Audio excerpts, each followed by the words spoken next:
చేయాలి చెల్లప్ప కమిషన్ సిఫారసులను వెంటనే.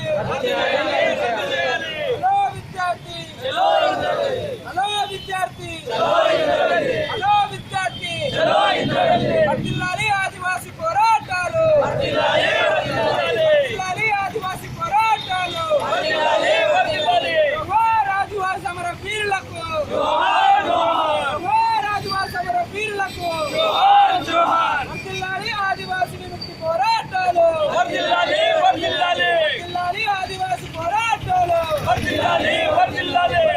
ఆదివాసులపై forest police అధికారుల దాడులకు వ్యతిరేకంగా 81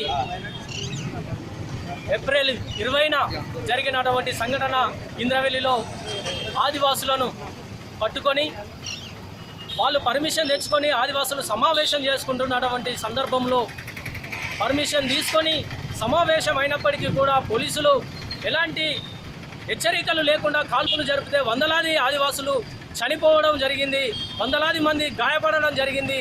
దాన్ని తలుచుకుంటూ ఆ బిడ్డలను కనీసం తలుచుకొని ఒక సమిష్టి దుఃఖంగా వాళ్ళని గుర్తు చేసుకునేటువంటి పర్మిషన్ కూడా ఇవ్వకుండా ఆ ప్రాంతం మీద గత 35 ఏళ్లుగా ఆంక్షలు విధించి ఆ ప్రాంతాన్ని మొత్తం నిషేధించడం అనేటువంటిది తెలంగాణకే సిగ్గుచేటు. కొట్లాడి సాధించుకున్నటువంటి తెలంగాణలో కూడా ఆ ప్రాంతం మీద ఇప్పటికీ ఆంక్షలు విధించి దాని చుట్టుపక్కల కూడా వెళ్లకుండా 144 సెక్షన్ను అమలు చేయడము ఆదివాసులను అవమానించడమే అని చెప్పేసి ఈ సందర్భంగా మేము హెచ్చరిస్తూ ఉన్నాం.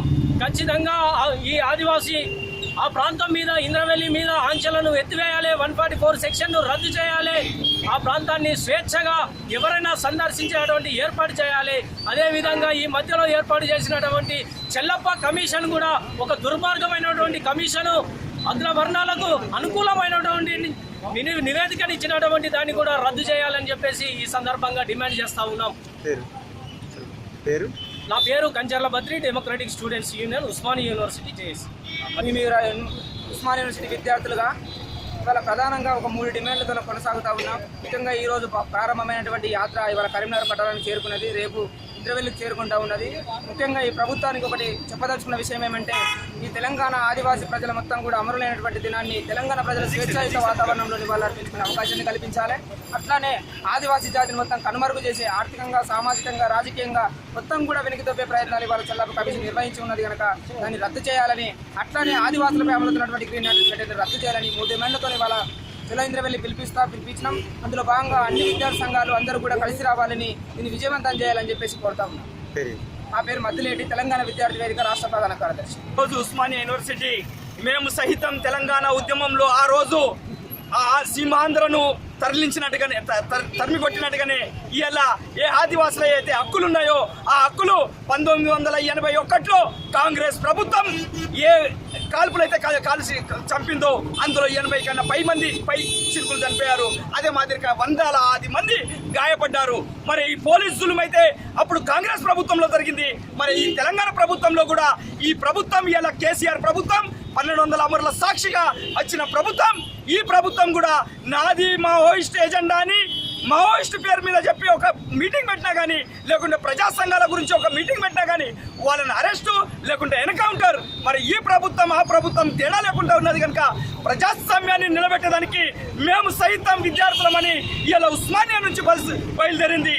అదే ఇంద్రవెల్లిలో ఆ రోజు అమరులైన అమరులకు ప్రతి ఒక్కరు నాగోబా జాతరకు వెళ్ళి మేము ఈ దాన్ని పర్యాటక స్థలం చేస్తాం, ఈ అమరులను గుర్తించేటట్టుగా. మరి ఈ అమరుల వల్లే ఆదివాసుల హక్కుల చట్టం వచ్చింది, మరి పీసా చట్టం వచ్చింది, ఆదివాసులకు స్వేచ్ఛగా బతికే చట్టాలు వచ్చినాయి అన్నారు. మరి ఈ దాన్ని పర్యాటక స్థలం మారుస్తా అన్నారు. ఇప్పటికి కూడా ఆ ప్రభుత్వం ఏ మాదిరిగా చేసిందో ఈ ప్రభుత్వం కూడా అదే మాదిరిగా ఆంక్షలు నడిపిస్తుంది కనుక సారా బాధదే పాటలు మారినట్టుగా ఉన్నది కనుక ప్రజలంతా చైతన్యమై ఉద్యమించాలని ఉస్మానియా యూనివర్సిటీ విద్యార్థులు, మేధావులు మేము సైతం ఉద్యమానికి ప్రజల్లారా మళ్ళీ కదలండి అని వచ్చినందుకు వారికి స్వాగతం చెబుతున్నాం.